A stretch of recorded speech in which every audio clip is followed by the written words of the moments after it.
What's up everyone, Imdad Codes here. In this video, I want to talk about why I still think Python is one of the best programming languages that you can choose to learn in 2024. This topic often divides a lot of people and can attract a lot of strong opinions by many influencers, so I can understand why so many people are left confused and ultimately they don't know where to start. In this video, I want to give you a few different perspectives more than reasons, and I want to discuss a few different data points that have been influenced by my own journey of coding for more than 20 years. So make sure you stick around until the end of the video so you can leave making a better and more informed decision. With that said, buckle up your seatbelts and let's get started.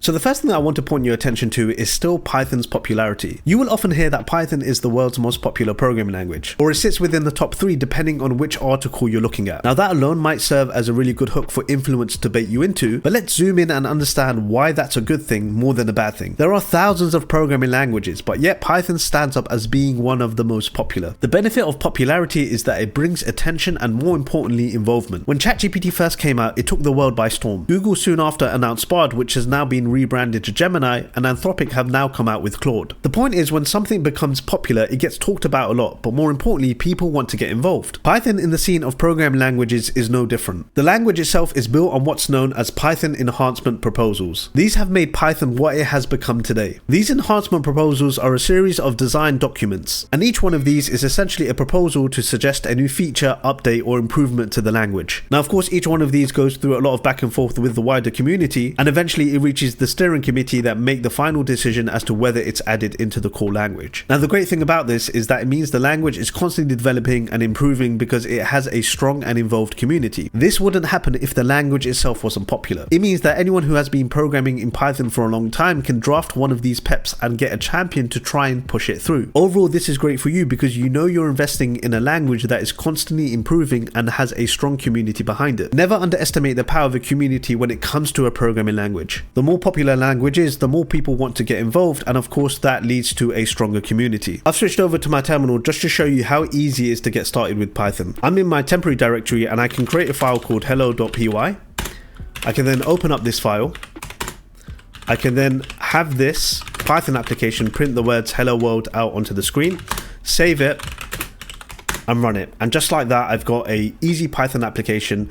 No need for me to install any additional libraries, and that was quite straightforward. Now, although there wasn't much in that, it just goes to show how easy it is to get started with Python. With many other languages, you often have to install so many other tools just to get started, and that whole process can be quite difficult. And you find that you might not make as much progress, not because you don't know the language, but because there's just a lot of tooling involved and prerequisites before you can even get started. Now, why is this a great thing? It's because you can build software quickly and not have to worry too much about what I call dependencies. Other languages require quite a bit of setup before you can make any productive progress. And when you want to actually build software, some languages make you do things that take you away from what you want to focus on. If you're building an application in C++, you're going to have to actively allocate and manage memory yourself. Now, this is quite a bit of effort, especially if you just want to build a simple application. Of course, the advantage of managing memory yourself is that it often leads to better performing applications. And that's important when you want to build software that needs to be fast. But the trade-off with that is that you have to do extra work. And although that isn't necessarily a bad thing, it just means that if you're trying to build an application where performance isn't a high priority, it's not the right language that you should be building with. Python is so easy to get started with, and if you look at my YouTube channel, I've made so many videos teaching you Python with projects. I learned programming in the best way, and that was through building fun and interesting projects. And through building those projects, I was able to learn more about the intricacies of each one of these programming languages, and I got better over time. Python in this example lets you get involved in these projects much quicker than other languages, and it allows you to focus on what matters when you're starting off your programming journey. And that isn't the importance of the language's ability to scale and its flaws, but really it's important to get you stuck in and involved and build the software that you want to build for the job that you're trying to do. The last thing I want to talk about is Python being a great language for production. It's a common misconception that a lot of these big companies just use one programming language. Many companies use a combination of different programming languages, tools, and frameworks, because over time they've increased their user base and they've had to build for scale. Facebook, Quora, Airbnb are just some examples of companies that use Python in production. And these are companies that are processing billions of data points daily and massively massive workloads. And yes, when it comes to large scale, the language that you choose to use becomes more and more important and its flaws start to reveal. But the key thing that you have to understand is that these languages were best for that company at that time. When Facebook first started, they weren't thinking about the best programming language to use. They were thinking about how can they build a social network that can reach more than 1 billion people. The language in this instance was just a tool for them to get the job done. And Python is one of those languages that is perfect for that scenario. In 2004, Facebook started off with PHP.